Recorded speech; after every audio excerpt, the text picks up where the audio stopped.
বেহেলা new Gita রানী বৃদ্ধাশ্রম ও প্রতিবন্ধী home মানবতার দিশারি। তরুণ বিশ্বাস, কলকাতা। কলকাতার বেহেলা মাঝিপাড়ায় নিউ গীতা রানী বৃদ্ধাশ্রম ও প্রতিবন্ধী হোম বিগত ২০ বছর ধরে ভালোবাসা, যত্ন ও মানব সেবার মাধ্যমে অসহায় প্রবীণ ও প্রতিবন্ধী মানুষদের সেবা করে আসছে। আশ্রমটি তাদের জন্য একটি নিরাপদ, শান্তিপূর্ণ ও স্নেহময় বাসস্থান। আশ্রমে ৭টি ইউনিট পরিচালিত হচ্ছে। এখানে বর্তমানে ৩৫০ জনেরও বেশি আবাসিক বসবাস করছেন। এর মধ্যে ১০০ জন সম্পূর্ণ বিনামূল্যে আবাসিক, যাদের খাবার, চিকিৎসা ও সমস্ত দেখাশোনা আশ্রমের পক্ষ থেকে করা হয়।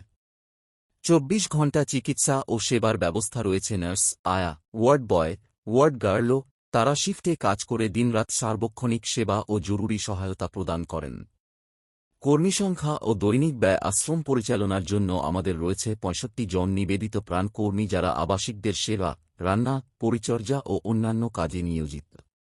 খাদ্য, ওষুধ ও অন্যান্য প্রয়োজনীয় খরচ মিলিয়ে প্রতিদিন প্রায় ৫০,০০০ টাকা ব্যয় হয়। এই মহাযজ্ঞে ব্রতী হতে মোবাইল নং -৮৩,১৯৮ ৪৫৮৫ ৭০০৩69 ৭২১৯৮১০০০০৫৯৬২।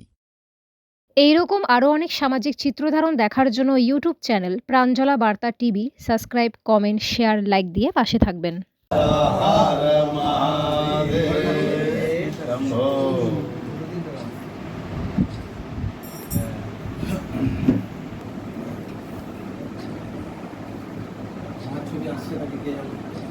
আরে আপনি অত বললে কি করে হবে? দাঁড়িয়ে থাকুন না, আমি ঠিক নিয়ে নিচ্ছি।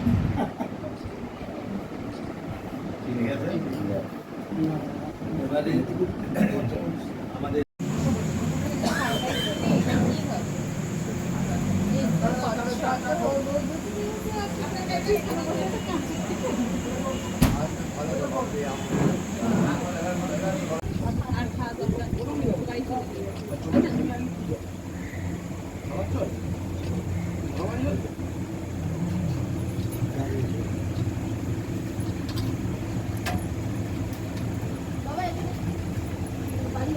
ঐতিহাসিক ছবি হয়ে যাচ্ছে।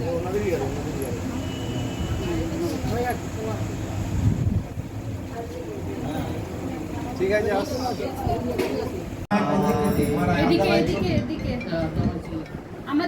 আত্মামায় ছবি তুলে দিচ্ছেন। এরপর আমরা আমাদের মুখার্জি বাবুকে বলবো একটু আসার জন্য। মুখার্জি বাবুকে উত্তরীয়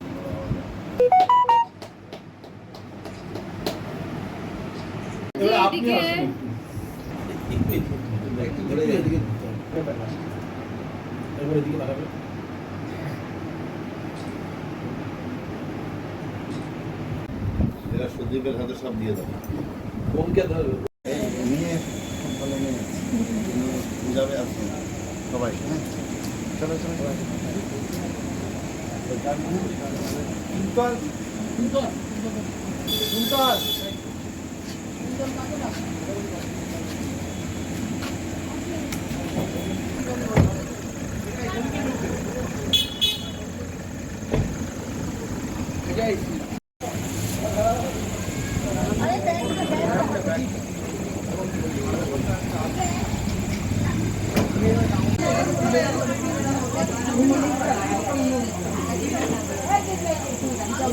डायमंड पार्क सेन गुप्ता का बंगलों के जस्ट बगल में है ये आश्रम। लोकेलिटी बहुत अच्छा है। एक वृद्ध आश्रम का है पूरा 2 तल्ला 3 तल्ला मकान है ये भी। यहाँ ऊपर में भी वृद्ध लोग रहते हैं।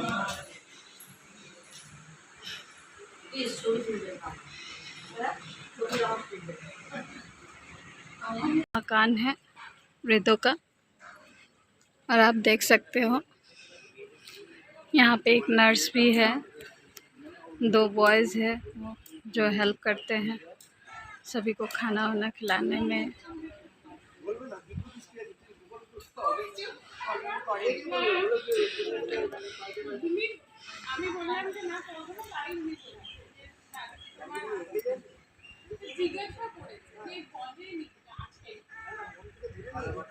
यहाँ महाराज जी बैठे हैं, सुस्ता रहे हैं, आप देख सकते हो।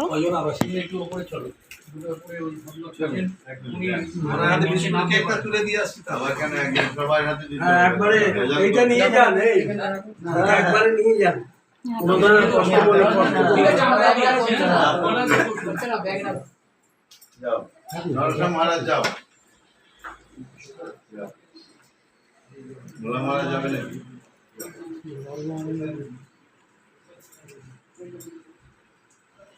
এই তো কন্টাক্ট এই মহারাজকে করতে হয়, বড় মহারাজ।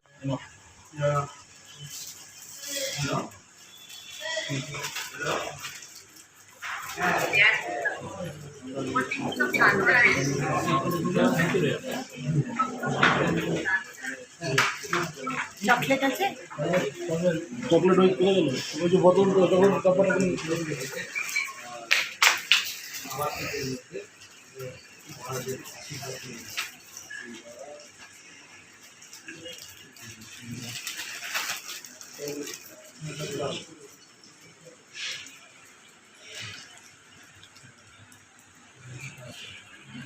বুঝিয়েছো?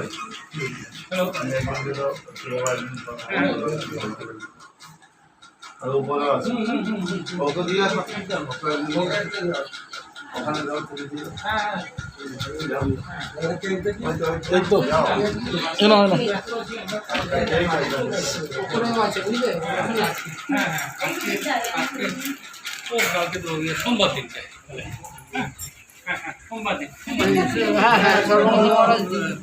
এটা সর্বানন্দ মহারাজ, সর্বানন্দ মহারাজ দিচ্ছে তোকে, এটা হাতে নে।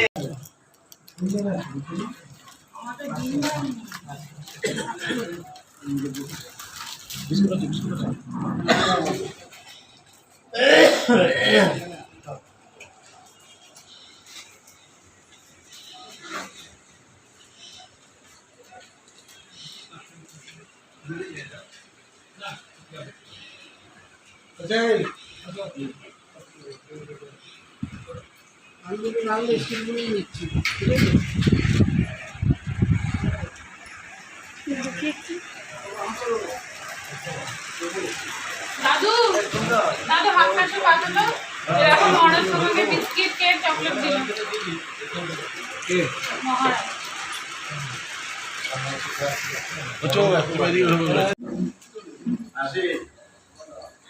महाराज जी सबको विदाई कर रहे हैं, सबको बोल रहे हैं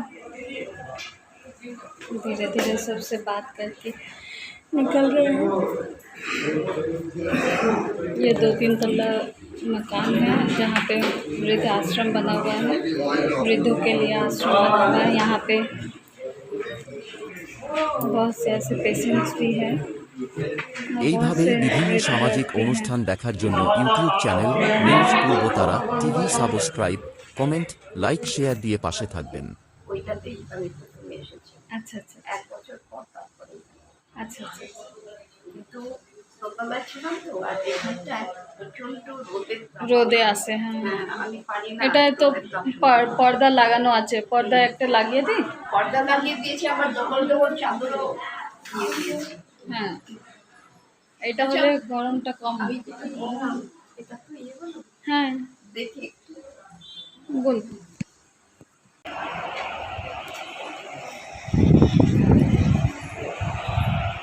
খাওয়া হচ্ছে হচ্ছে খাবার হচ্ছে, ঠিক আছে। সব ভালো তো? শরীর ঠিক আছে তো?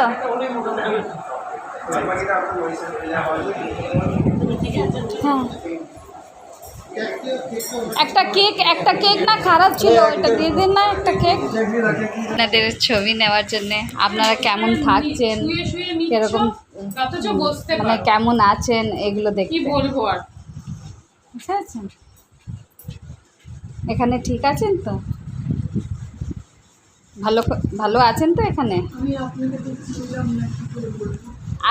আমি একটা সাংবাদিক আছে, একটা রিপোর্টার। আপনাদের খবর করতে এসেছি যে আপনারা কীরকম থাকছেন, কীরকম কোনো প্রবলেম ফেস করছেন না কি এরকম। এটা কেক আছে, খাও। ওটা কেক আছে, বিস্কিট আছে, চকলেট আছে। ঠিক আছে, চকলেট আছে এটা, ওইটা বিস্কিট, এটা কেক। হ্যাঁ,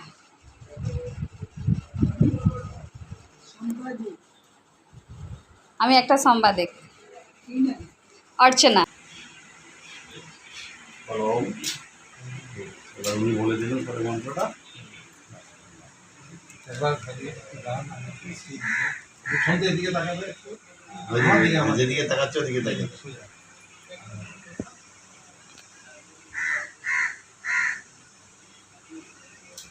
এইটা মহারাজকে তুই দে, এই না, এটা ধর, এটা ধরে এই খাবে, এইটা থামতে বলো, রাশি করে নিয়ে নে, তো হাতটা না ওটা নার্ভের জন্য নিয়ে গেছে, ছেড়ে দাও। ঠিক আছে, ঠিক আছে, এই দিকের কাজ কমপ্লিট হয়ে গেল। এবার দেখ, মহারাজ নিজে চলে এসছে, তোকে আশীর্বাদ করে দিয়েছে, খুশি তো? এতদিন বলতিস মহারাজ এসে আমাকে মন্ত্র দিতে, তোর মন্ত্র পুতো হয়ে গেলি, আর কোনো চিন্তা নেই, তোকে কানে আমি বলে দেবো, মোবাইলের মাধ্যমে মন্ত্রটা মুখস্থ করে নিবি, এই যে মন্ত্র আমি দিয়ে দেবো, ঠিক আছে? হ্যাঁ হ্যাঁ, ফোনে রেকর্ডিং করে তোকে দিয়ে দেবো, শুনতে পাবি, ঠিক আছে তো? এবার আনন্দ, খুশি লাগছে? এখানে এখানে খুব খুব আনন্দ করেছে আমার, কি কালকে পর্যন্ত রেখে যাচ্ছিল, ওকে নিয়ে আসছে এদিকে, ও দেখা, ও খুব ভালো মেয়ে, ওকে ওই যে ওকে ফোন করলাম, আমার দিদি না ও ছিল ওখানে, দাঁড়াও তুমি দাঁড়াও, এখানে দাঁড়াও, দাঁড়াও একবার ছবি তুলে নিতে।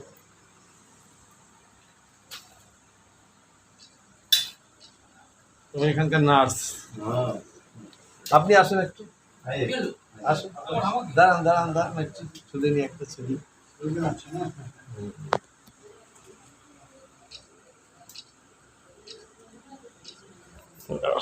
ওই ইয়েটা শুরু করে দেওয়া যায়। ওটা সব করে দিন। খাওয়া দাওয়ার ব্যবস্থা যারা আছেন কেয়ারটেকার, আয়া বা আরও যারা কর্মীরা, তারা খুব স্বাভাবিকভাবে সিস্টেমেটিকভাবে এখানকার যারা আছেন ওদেরকে দেখছেন, খাওয়া দাওয়া করাচ্ছেন, দৈনন্দিন এখন ডাক্তার আছে, নার্স আছে, ওদেরকে দেখভাল করছেন। সম্পূর্ণ ব্যবস্থাটি দেখে খুব মুগ্ধ হলাম। আর দাবি করব, আবেদন করব, যারাই এদিক ওদিক আশ্রম খুঁজে বেড়ান, আমার মনে হয় এই আশ্রমে প্রথমে এসে আগে দেখবেন, যদি ব্যবস্থা পূর্ণ হয় মনে হয় তাহলে এখানেই অবস্থান করবেন, যদি এখানে না হয় তাহলে অন্যত্র কোথাও যাবেন। কেননা আমরা অনেক আশ্রমে গিয়ে থাকি বা গিয়েছি, এটা এত সুন্দর ব্যবস্থা আমরা খুব কম দেখতে পাই। তাই এখানে আমাদের দুর্গাপুর ত্রিনাথ আশ্রমের পক্ষ থেকে এই সংস্থার যারা কর্ণধার আমাদের শ্রীমতী মালা সেন মাতাজিকে এবং ওনার পিতাশ্রীকে, ওনার সেক্রেটারি মহাশয়কে, ওনার যারা আছেন শরীফ এবং যারা আছেন সবাইকে, পুরো ইউনিটকে আমরা ধন্যবাদ জানাই, সাধুবাদ জানাই। আর এই সংস্থার সঙ্গে যারা দান ধ্যান করছেন, সহযোগিতা করছেন, ওনাই জানালেন আমাকে যে প্রতি মাসে 60 থেকে 70,000 টাকা ব্যয় হয়। তো এই যে একটা ব্যয়ভার, মানে কি প্রতি মাসে কি প্রতিদিন, একটু বলেছে প্রতিদিনের ব্যয়, তো এত ব্যয়ভার, এত বড় একটা দায়িত্ব, তো যারা নিশ্চয়ই কেউ না কেউ দান ধ্যান করছেন, তো যারা দান ধ্যান করছেন ঘরের থেকে বা বাইরের থেকে যেখান থেকে হোক, তাদের শ্রীবৃদ্ধি হোক, তাদের প্রতি ঈশ্বরের কামনা হোক, এবং বৃদ্ধা মা বাবা এবং যারা দিব্যাঙ্গ আছেন তাদেরও আশীর্বাদ তাদের উপরে বর্ষণ হোক। আর তাদের আশীর্বাদে, তাদের সার্বিক সহযোগিতায় এই আশ্রম, এই এনজিও, এই পরম্পরা যেন আরও আগে বাড়ে, শ্রীবৃদ্ধি হয় এবং সারা রাজ্যের মধ্যে সর্বাধিক শ্রেষ্ঠত্ব আসন নিতে পারে, আর সরকারের নজর যেন মানে কি কেন্দ্রিত করতে পারে, এটাই আমরা কামনা করি। জয় মা, জয় নিতানন্দগিরি মহারাজ, পীঠাধীশ্বর দুর্গাপুর ত্রিনাথ আশ্রম, রাষ্ট্রীয় সচিব শ্রী পঞ্চদশম জুনা আখাড়া, এবং সর্বভারতীয় স্তরে জুনা আখাড়ার যে 84 জন সদস্যের মধ্যে এই বর্তমান সময়ের পূর্বে ছিলাম 10 নম্বরে, এই মুহূর্তে 5 নম্বরে। আপনারা পান সরকার থেকে ঠিক না, লায়ন্স ক্লাব আছে, তেমনি ধরুন কারো বার্থডে হলো বা আমার পাড়া প্রতিবেশীর কারো কিছু হলো, তো আমরা এখান থেকে আমরা ডোনেশন পাই। এখন অবধি সরকার আমাদেরকে কোনো কিছু হয়তো উনি জানেন না, হয়তো জানে, কিন্তু তাও একবার যাবেন ওনাদের কাছে। এবার যে নতুন সরকার এসছে, উনি করছেন যে আশা করছি উনি আমাদের হয়তো আমরা আমাদের আরও ভালো করবে, সকলের ভালো করবে। এই মেনটেনেন্সগুলো কত প্রায় খরচা হয় মেনটেন করে যেইভাবে রেখেছেন, মানে প্রচুর প্রচুর খরচা। পার ডে কি হিসাবে আছে? Per day 70। আর যে বাড়িগুলো আছে ওটা কি নিজস্ব বাড়ি নাকি নিজস্ব বাড়ি কিছু আছে, কিছু ভাড়া বাড়ি আছে? ভাড়া কত লাগে? এক একটাতে 60,000 আছে, এক একটাতে 40,000 আছে, কোনোটাতে 30,000 আছে। এবার আমি একটু প্রশ্ন করছি, আমরা আজকে আমাদের মধ্যে রাষ্ট্রীয় সচিব মহন্ত রঞ্জিতানন্দ গিরিজি মহারাজকে পেয়েছি, যেটা আপনি বলেছিলেন এবং সেটা আমরা পূরণ করেছি। আপনাদের কাছে অনেক আশায় আপনাদের কেমন লাগলো আজকে? তবে এ তো ভগবানের আবির্ভাব হয়েছে, এটা আর মানে আমি কি করে বোঝাবো, এটা হচ্ছে আত্মার মিলন একটা। হ্যাঁ, হয়তো ওনার কাছে আমি আগে থাকতেই হয়তো ওনার শিষ্য ছিলাম বা ওনার ভক্ত ছিলাম, তাই ভক্তের দাঁতে ভগবান আমার আশ্রমে আবির্ভূত হয়েছে। এর থেকে বড় চাওয়া পাওয়া আমার কিছু নেই। আমি চাই আমার ভগবানের চরণ ধরে আমি যেন আমার সেবা করে যেতে পারি। ঠিক, আর কিছু প্রশ্ন? ঠিক আছে। আর কি বলবো, মানে সারাটা জীবনই এই মেয়ে ছেলে আমার এই মানুষদের সেবা করা, এটা ছোটোবেলার থেকেই এদের মনোবৃত্তি ছিল। এমনকি ছোটোবেলায় স্কুলে যেত এই মেয়ে, নিজের টিফিনটা পর্যন্ত অন্যকে খাইয়ে দিত, বাড়িতে এসে তারপরে খেত। এইরকম নেচার ছিল। তারপরে সেই থেকেই ওর সম্পূর্ণ মানে এই সেবামূলক প্রতিষ্ঠানের প্রতি ওর এত স্নেহ আর এত যত্ন সহকারে, এমনকি কর্মচারীরা যারা আছে তারাও পর্যন্ত মুগ্ধ, আর এখান থেকে ছেড়ে যেতে চায় না তারা। যে যে এখানে কর্মে আছেন প্রত্যেকেই, কেউ ছেড়ে যেতে চায় না, তারা সবাই এখানে মানে তাকে আকর্ষণ করে ধরে রেখেছে। এরকম জায়গা আমরা আর পাবো না। আপনার নাম? আমার নাম শ্রী শঙ্কর কুমার শীল। আপনি আপনার মেয়েকে কিছু আশীর্বাদ দেবেন? আমি স্বতঃস্ফূর্তভাবে ওকে আশীর্বাদ করি, যাতে আমি দেখে যেতে পারি ও আরও উন্নতি করবে। আমাদের মহারাজরাই আমাদের এখানে পদার্পণ করলেন, তো খুবই ভালো লাগছে। আজকে কালী পুজো আছে, আজকে হচ্ছে ফলহারানি কালী পুজো। এই কালী পুজো উপলক্ষেই ওনারা আমাদের এখানে পদগুলি দিয়েছেন। সন্ধ্যেবেলা আমাদের পুজো আচ্ছা হবে, আর পুজো আচ্ছা আমাদের এখানে রেগুলার লেগেই থাকে। 12 মাসে 13 পার্বণ, আমাদের 13 পার্বণ না, আমাদের 36 পার্বণ হলেও বোধহয় কম বলা হবে। সমস্ত আমরা হিন্দু, মুসলমান, খ্রিস্টান, বৌদ্ধ সব আমরা এক মতে চলি। আমরা মানুষকে সেবা করি, আমরা মানুষ, আমাদের সবাই মানুষ। প্রত্যেকটা মানুষেরই রক্ত লাল, প্রত্যেকটা মানুষেরই শরীর একই রকম ভগবান সৃষ্টি করে পাঠিয়েছেন। আমাদের এখানে কোনো রকম রিলিজিয়ান ডিভাইডেশন নেই, কোনো রিলিজিয়ান ডিভাইডেশন নেই। আমরা সবার জন্যে খুব উদ্গ্রীব হয়ে কাজ করি, সব ব্যাপারেই কাজ করি।